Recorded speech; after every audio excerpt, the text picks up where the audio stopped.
Hi there, Assalamu alaikum warahmatullahi wabarakatuh. Today's topic is really very important topic, and I think you will be able to understand past perfect tense if you watch these videos attentively. So let's get started. আচ্ছা, তোমাদের কাছে আমার প্রশ্ন, তুমি past perfect টেন্সের একটা উদাহরণ দাও আমাকে।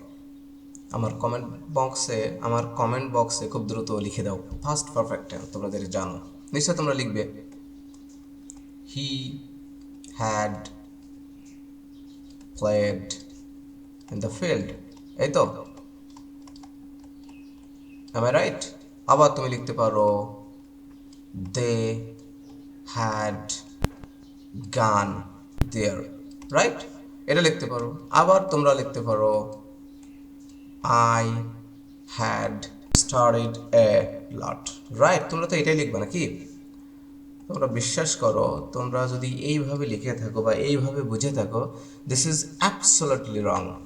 This is absolutely wrong because first perfect টেন্সের গঠন আমরা জানি যে subject plus had plus V3, this is the structure of first perfect tense.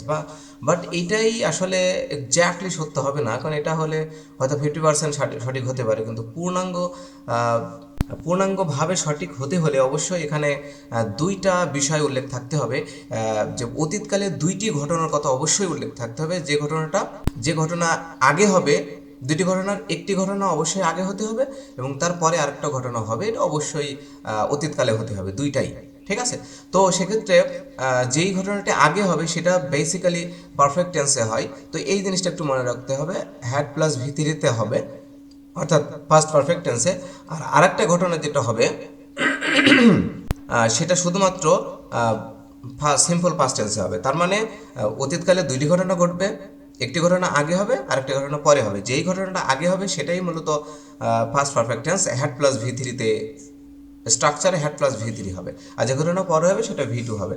এবং এখানে দুইটি খুব সিগনিফিক্যান্ট কিওয়ার্ড রয়েছে অন্যান্য টেন্সের মতো।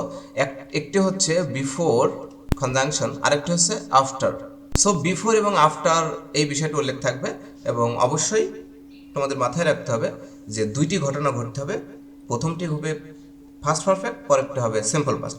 তো এইটার স্ট্রাকচার যদি আমি বলি তাহলে খেয়াল করো, সিম্পল একদিকে হবে subject plus had plus V3, অন্যদিকে subject plus V2 plus extension. আর একইভাবে আমি যদি উল্টে দিই তাহলে কি হবে, একদিকে যদি সাবজেক্ট প্লাস ভি2 হয়, ঠিক আছে, সো অন্যদিকে জাস্ট উল্টে যাবে, subject plus had plus V3 plus extension হবে। এখন প্রশ্ন হলো, তাহলে মাঝখানে আমি ফাঁকা দিয়েছি কোনো, এই জায়গায় হচ্ছে এখানে খেলা, যে খুবই ইম্পর্ট্যান্ট একটা বিষয়। এই মাঝখানের দুই জায়গায় তোমার দুইটা কনজাংশন বসবে, একটা হচ্ছে বিফোর আর একটা আফটার। এখন বিফোর কোথায় বসবে? উপরেরটাই, এখানে বসবে বিফোর, এখানে বসবে আফটার। ঠিক আছে? তো এই জিনিসটা একটু মাথায় রাখতে হবে, এখানে হবে বিফোর আর এখানে হবে কি after, which is very important to memorise. Okay, so এখন আমি মনে রাখার জন্য খুব সহজ একটা কথা তোমাদের বলে থাকবো, সেটা হচ্ছে বিফোর শব্দের অর্থ কি? পূর্বে না? তাহলে অবশ্যই এই দুইটা স্ট্রাকচারের পূর্বে হবে হ্যাড প্লাস ভি3, মিনস পূর্বে হবে পাস্ট পারফেক্ট। এই আফটার মানে কি বলো তো? আফটার মানে কি? পরে না? তাহলে অবশ্যই আফটারের পরে সর্বদা had plus V3, that's mean past perfect হবে। তাহলে আশা করি তোমরা বুঝতে পেরেছো যে আমাদের যেখানে বিফোর থাকবে, বিফোরের পূর্বেরটা হ্যাড প্লাস ভি3 এবং পরে হবে ভি2। একইভাবে আফটার যেখানে থাকবে, আমাদের এই দুইটাই কিন্তু সিগনিফিক্যান্ট কিওয়ার্ড, যেটা দেখে তোমাকে চিনতে হবে এটা ফার্স্ট পারফেক্ট টেন্স। তো আফটার থাকলে আফটারের পূর্বে থাকবে ভি2, আফটারের পরে হবে হ্যাড প্লাস ভি3, বিকজ আফটার মানেই তো পরে, তাহলে পরে হবে হ্যাড প্লাস ভি3।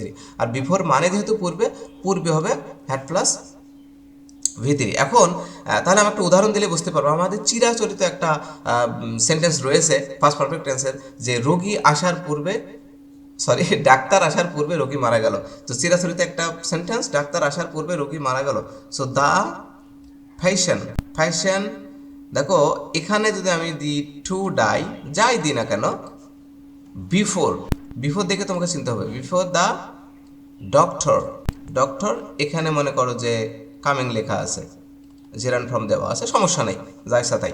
এখন তোমাকে বুঝতে হবে যে এখানে কি দেওয়া আছে, কিওয়ার্ড কিন্তু বিফোর, তাহলে অবশ্যই সামনে সাবজেক্টের পরে এখানে পেশেন্ট হচ্ছে সাবজেক্ট, সাবজেক্টের পরে হ্যাড প্লাস ভিত্তি, তাহলে হ্যাড হচ্ছে সূত্রের হ্যাড হয়ে গেল। আর দেখো টু ডাই, এটা ইনফিনিটিভ ফর্ম, তো মূল বেস ফর্ম আছে ডাই, আর ভি2 হচ্ছে ডাইড। তাহলে হবে the patient had died before the doctor, এখানে কামিং এটা হচ্ছে জেরান ফর্ম, বেস ফর্ম হবে খাম, আর ভি2 হবে খেম, তাহলে বিফোর দ্য ডক্টর কেম। আশা করি তোমরা বুঝতে পেরেছো। আমরা জাস্ট নোটস দেখবো, উদাহরণ কিছু দেখবো, দেখলে it will be crystal clear to you the first perfect tense.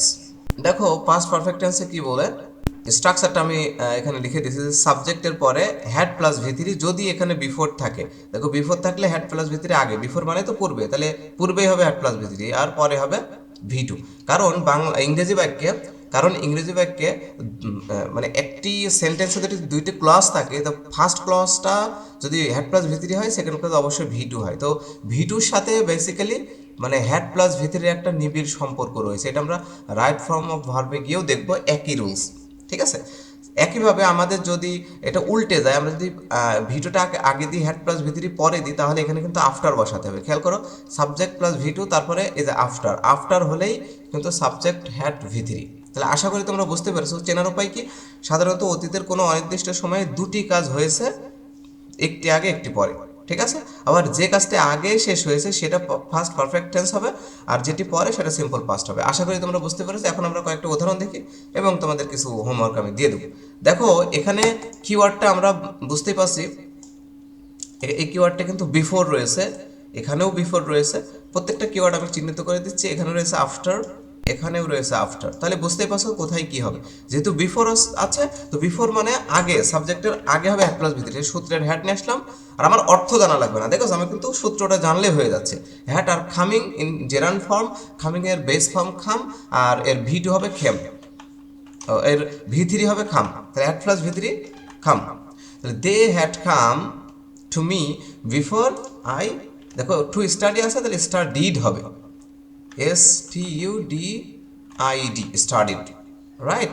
তাহলে আশা করি তোমরা বুঝতে পেরেছো যে they had come to me, তারা আসার বিফোর আই স্টাডিড, মানে তারা আসার আগে আমি কি আমার স্টাডিটা করেছি আর কি, বিষয়টি এরকম হবে। পরেরটা কিন্তু এই যে সেই চিরাচরিত সেই আমাদের ইয়েটা চলে আসছে, চিরাচরিত আমাদের উদাহরণটা চলে আসছে, যে দ্য ফ্যাশন, দেখো বিফোর আছে, তাহলে had died before the doctor, দেখো এখানে টু কাম আছে ইনফিনিটিভ ফর্ম, এখানে হবে খেম। আশা করি তোমরা বুঝতে পেরেছো, খুবই সহজ একটা বিষয়। ও নেক্সট বাক্যে কি আছে, দ্য পুলিশ এখানে খামিং আছে, আফটার আছে, তাহলে অবশ্যই এখানে ভি2 হবে, খামিং জেরান ফর্ম, এর বেস ফর্ম খাম, আর ভি2 হবে police Khem after the thief, এই যে হ্যাড, যেহেতু আফটার আছে তাহলে পরে হবে হ্যাড, রান, তাহলে রান অ্যাওয়ে। আশা করি তোমরা বুঝতে পেরেছো যে মানে এক কথায় চোর, এই মানে চোর চলে যাওয়ার পরে পুলিশ আসলো, বিষয়টা এরকম, ঠিক আছে। একইভাবে ইউ রেসিং, এখানে জেরান ফর্ম রয়েছে, দ্য স্টেশন আফটার আছে, তাহলে সামনে হবে রেসিং, এর বেস ফর্ম হচ্ছে রেস, আর 2 নম্বর ফর্ম হবে রেস্ট। ইউ রিস্ট, তুমি পৌঁছেছিলে কিসের পরে, after the bus had left, the bus had to leave, এটা infinitive form, base form leave, আর সেকেন্ড ফর্ম হবে লেফট, LEFT। তাহলে বাস চলে যাওয়ার পরে বা ছেড়ে দেওয়ার পরে তুমি এসেছিলে।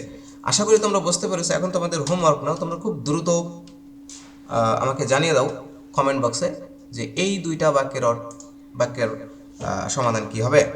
হি to go there after I, খুবই সহজ একটা বিষয়। আরেকটা নাও, she coming to me before he to go. তাহলে তোমরা এই দুইটা বাক্যের সমাধানটা কমেন্ট বক্সে জানিয়ে দিবে। So that's all for today's friends. এই টেন্সটা খুবই ইম্পর্টেন্ট ছিল তোমাদের জন্য, বিকজ ফার্স্ট পারফেক্ট টেন্স কিন্তু দুইটাই ঘটনা অবশ্যই ঘটবে, এটা কিন্তু মাথায় রাখতে হবে। শুধুমাত্র সাবজেক্ট হ্যাড ভি3 দিলেই হবে না, সম্পূর্ণ সেন্টেন্স আমাকে বানাতে হলে অবশ্যই বিফোর আফটারের ব্যবহার করতে হবে, which is very very important and very very easy to understand. And আশা করি তোমরা এই প্লেলিস্ট থেকে অনেক উপকৃত হচ্ছে এবং ইংলিশ যে গ্রামারটা তোমাদের কাছে আস্তে আস্তে আস্তে আস্তে ক্লিয়ার হচ্ছে। তোমরা যদি আসলে ডেডিকেশন নিয়ে দেখো আমার এই ভিডিওগুলো, ইনশাআল্লাহ এই ইংলিশ গ্রামারটা তোমাদের কাছে অনেক সহজ হয়ে যাবে, বিকজ আমি নিজে জিরো থেকে শিখেছি, বিভিন্ন জায়গা থেকে রিসার্চ করে করে অনেক টপিক দেখে দেখে বিভিন্ন টিচার্সের কাছ থেকে শিখেছি, এবং তোমাদেরকেও আমি শেয়ার করছি বিষয়গুলো। এবং আমার অনলাইন টিচারদের ভিতরে one of the best teacher Mir Jalal Suman sir, and also my best teacher Aiman Sadiq sir, এরকম আরও অনেক টিচার রয়েছে যাদের কাছ থেকে আমি I have learned a lot the English grammar and English language. So that's all for today. Keep learning consistently and keep growing your career. Until then, Allah Hafiz. Assalamu alaikum wa rahmatullahi wa barakatuh.